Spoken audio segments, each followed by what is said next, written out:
Magandang gabi, Philippine Air Force. Narito ang magiging lagay ng panahon ngayong araw ng Sabado, 11 October 2025. Sa kasalukuyan, wala namang tayong binabantayang bagyo or low pressure area sa loob at labas ng ating Philippine Area of Responsibility.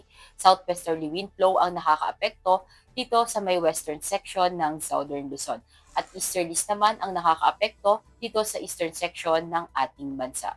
At para naman sa magiging lagay ng panahon para bukas, asahan natin dito sa Metro Manila at ibang nalalabing bahagi ng Luzon ang bahagyang maulap hanggang maulap na kalangitan na may mga pulupulong pag-ulan, pagkulog at pagkidlat.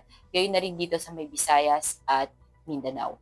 At para naman sa magiging lagay ng panahon sa mga susunod na araw, dito sa Metro Manila, asahan natin sa Lunes hanggang Miyerkules ang bahagyang maulap hanggang maulap na kalangitan na may mga pulupulong pag-ulan, pagkulog at pagkidlat. Gayon na rin dito sa may Cavite, sa may Angeles, sa may Lipa, Puerto Princesa, sa Kalayaan Island, sa Lapu-Lapu, sa Davao, at Zamboanga. At para sa ating astronomical information, ang araw ay lulubog ng 17:39 at sisikat bukas ng 05:47. Para sa ating moon illumination, meron tayong 74% decreasing.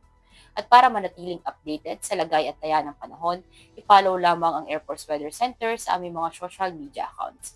At yan lamang po ang latest update natin sa weather sa ngalan ng aming commanding officer na si Colonel Alvin John Cubador PAP GSC. Ako si Sergeant Ashley F. de Mapulangan, Philippine Air Force, weather forecaster ng Air Force Weather Center. Muli, magandang gabi, Philippine Air Force.